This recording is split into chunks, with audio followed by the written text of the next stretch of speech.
Hello dear student, आज का topic है नेबुलर हाइपोथेसिस, जिसको निहारिका परिकल्पनाएं भी कहते हैं।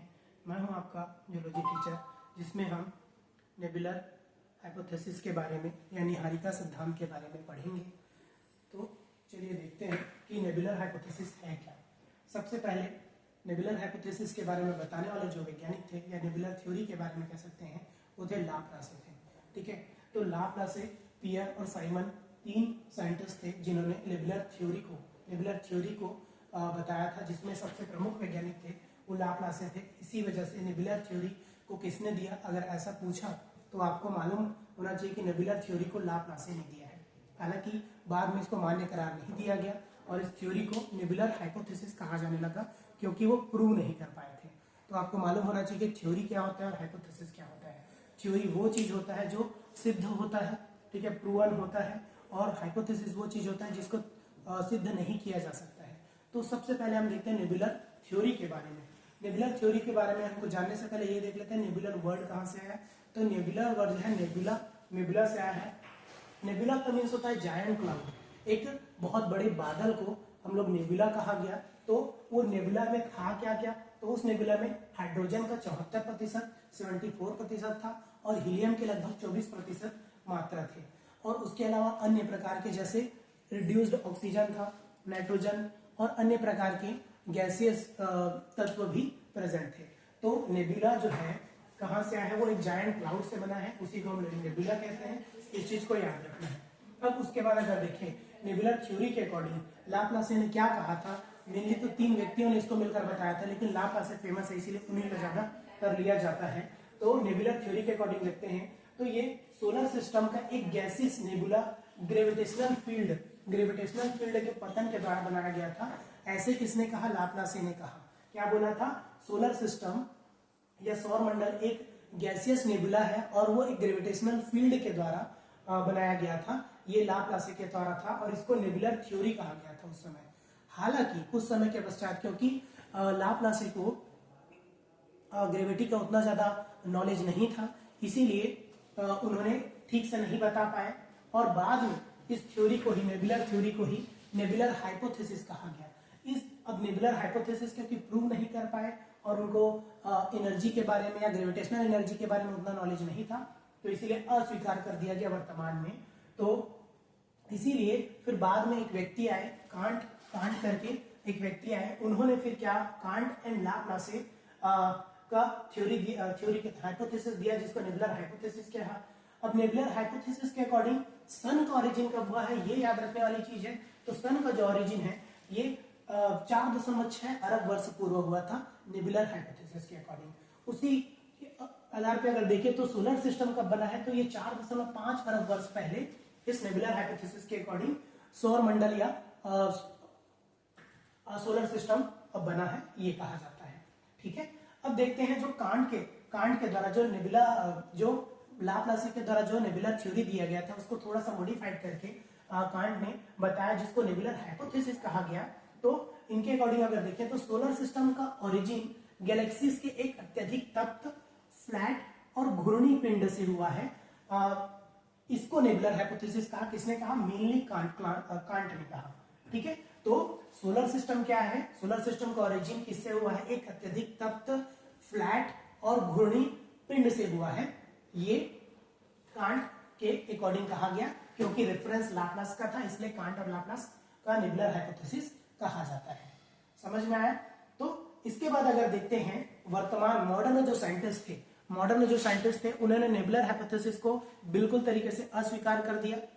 तो उसके बाद मॉडर्न साइंटिस्ट ने अपने अपने व्यू दिए इसमें, जिसमें हम लोग मेनली 3 साइंटिस्ट का देखेंगे। तो मॉडर्न साइंटिस्ट कौन कौन थे, तो एक थे विसेकर था, एल्फेन है और अरेनियस थे। ये 3 साइंटिस्ट जो मॉडर्न साइंटिस्ट थे, इन्होंने नेबुलर हाइपोथेसिस को मानने से अस्वीकार कर दिया और अपना एक थ्योरी प्रस्तुत किया, जिसमें इन्होंने ये बोला कि ये नेबुला जो बना है, निहारिका जो बना है, वो एक स्पेस डस्ट से और गैसियस हीट से और राउंड और रोटेटरी क्लाउड से बना है, ऐसा उन्होंने कहा। ठीक है, किससे बना, स्पेस के धूल से, ठीक है ना, गैसियस हीट से और राउंड और रोटेटरी क्लाउड से ये नेबुला का फॉर्मेशन हुआ है, ऐसा इस मॉडर्न साइंटिस्ट ने कहा, जिसमें 3 साइंटिस्ट इंक्लूड है। ठीक है, अब इनके अकॉर्डिंग था क्या, मॉडर्न साइंटिस्ट के अकॉर्डिंग क्या था, तो क्लाउड में जो ग्रेविटेशनल फील्ड, क्योंकि याद रखना इस चीज को, जब लाप्लास ने अपना सिद्धांत दिया था तो उस समय उसको एनर्जी, ग्रेविटेशनल एनर्जी का ज्ञान नहीं था, तो उसके बाद इन वैज्ञानिकों को क्योंकि ग्रेविटेशनल एनर्जी का ज्ञान था, तो इन्होंने अपने जो थ्योरी एक्सप्लेन किया उसमें, हाइपोथेसिस एक्सप्लेन किया उसमें, क्लाउड मतलब बादल होता है, बादल में जैसे मान के चलो कि ये अगर बादल है, उसमें क्या हुआ, एक ग्रेविटेशनल फील्ड इस तरीके से घूमने लगे, ग्रेविटेशनल फील्ड, ग्रेविटेशनल इफेक्ट से क्लाउड कैसे हो गया, सर्कुलर होते गया। जैसा मैं बोल रहा हूं, एक क्लाउड था, उसमें ग्रेविटेशनल इफेक्ट आया और इसकी वजह से क्या हो गया, जो क्लाउड है ये राउंड राउंड राउंड राउंड इस तरीके से साइक्लिकल होकर सिमट गया एक जगह। ठीक है, क्या हो गया, क्लाउड होकर सिमट गया और केंद्र में संघनित होकर भी सन बना। ठीक है ना, क्या बोला, क्लाउड जो है, जैसे ये मान के चलो ये क्लाउड था, ठीक है, क्लाउड है, अब क्या हुआ, जब उसमें ग्रेविटेशनल इफेक्ट हुआ तो वो जो क्लाउड है, ये जो क्लाउड है ये साइक्लिकल होकर के इस तरीके से एक जगह सिमट गया और उसमें यही जो क्लाउड है वो ज्यादा मात्रा में केंद्र में एकत्रित होने लग गए और जो केंद्र में एकत्रित हुआ वही क्या बना, वही बना बोलते हैं सन बना। ठीक है, लेकिन पूरी तरीके से जो एनर्जी है और जो स्पेस डस्ट है, गैसियस हीट है, वो उस केंद्र में नहीं समा पाया, तो जो शेष ऊर्जा रहा वो आगे फैलने लगा, इस तरीके से इधर इधर फैलने लग गया। ठीक है, इधर फैलने लग गया और उसके वजह से क्या हुआ, प्लैनेट्स का निर्माण हुआ। किसका निर्माण हुआ, प्लैनेट, जिसको हम ग्रह बोलते हैं, प्लैनेट्स का निर्माण हुआ। ठीक है, तो शेष ऊर्जा जो विकिरण हुआ उससे क्या बना, प्लैनेट्स बना और उन प्लैनेट्स का फिर धीरे धीरे शीतलन हुआ, कूलिंग हुआ और उसके बाद फिर हमारे प्लैनेट्स का अस्तित्व में आया। तो सबसे पहले सन बना, उसके बाद उसके चारों तरफ क्या है, प्लैनेट्स घूमने लग गए। तो ये सब किसके वजह से हुआ, ग्रेविटेशनल फील्ड के वजह से हुआ। तो इसमें भी आप लोग प्लैनेट्स कितने हैं ये जान रहे हो, पहले 9 था लेकिन अभी 8 माना जाता है, ये जानते हो, क्योंकि प्लूटो को ग्रहों के श्रेणी से बाहर कर दिया है। ऐसा किस लिए है, क्योंकि वो अपना जो साइक्लिकल जो गति है वो पूरे तरीके से नहीं, वो क्या करता है, ये लास्ट वाला जो है नेपच्यून जो है उसकी में से 17 डिग्री के कोण लेते हुए अपना साइकिल को पूरा करता है, इसीलिए उसको क्योंकि बौना भी था तो उसको बौना ग्रह भी कहते हैं। ठीक है, तो उसको बाहर कर दिया गया। तो वर्तमान में कितने हैं, 8 प्लैनेट्स हैं जो सन के चारों तरफ स्पेशली चक्कर लगाते हैं, जिसमें 2 प्रकार से बांटा गया है। पहला जो है वो क्या है, रॉकी प्लैनेट्स बोला जाता है और दूसरा को क्या बांटा गया, गैसियस प्लैनेट्स में बांटा गया। तो जो सूर्य के जो पास में जो ग्रह रहा, क्योंकि उसका ताप इतना ज्यादा था तो उन ताप को कम करने के लिए ताप में क्या हो जाएगा, जो सॉलिड नहीं रहेगा वो उड़ सकता है। तो इसीलिए जो सन के पास में रहा, जैसे मरकरी, वीनस, अर्थ और मार्स, ये क्या है, रॉकी प्लैनेट्स है, जिसके मध्य भाग में एक तरीके से हैवी मेटल्स या फिर कठोर पदार्थ रहे तो वही बच पाया। और जो दूर में रहे जैसे जुपिटर, सैटर्न, यूरेनस और नेपच्यून, ये गैसियस प्लैनेट है, ये बहुत ज्यादा कूल भी हो गए और ये बर्फ इसमें जमा है ये भी कहा जाता है। तो ये गैसियस प्लैनेट है। तो रॉकी प्लैनेट कितने हैं, 4 हैं और गैसियस प्लैनेट कितने हैं, ये भी 4 है। तो मरकरी जानते हो सबसे पहले सन के पास है, फिर वीनस है, फिर अर्थ है, फिर मार्स है। इसी प्रकार गैसियस प्लैनेट में सबसे बड़ा जो है जुपिटर है, उसके बाद सैटर्न है, शनि बोलते हैं जिसको, यूरेनस और नेपच्यून है। ठीक है, ये अर्थ है हमारा तीसरे नंबर वाला अर्थ जिसमें हम रहते हैं।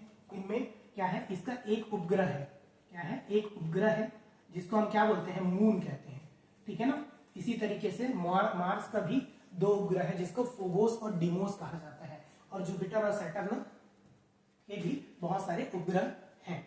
ठीक है, तो इस तरीके से क्या था, नेबुलर हाइपोथेसिस के बारे में बताया गया। नेबुलर हाइपोथेसिस के बारे में एक चीज और बताऊं, क्लाउड बोला गया है बादल के बारे में। तो वो बादल किसका था, वो बादल था हाइड्रोजन और हीलियम का था, क्योंकि इसमें नाभिकीय संलयन कंटिन्यूअस होते रहे हैं, इस वजह से क्या हुआ, ये सन बना, स्टार बना। ठीक है ना, उसके बाद थोड़ा सा हम लोग इसका समरी कर लेते हैं। तो क्लाउड कोर, जैसे मैं बोला ग्रेविटेशनल फील्ड बना जब, तो उसमें क्या हुआ, क्लाउड के कोर में क्या बना, सन बना।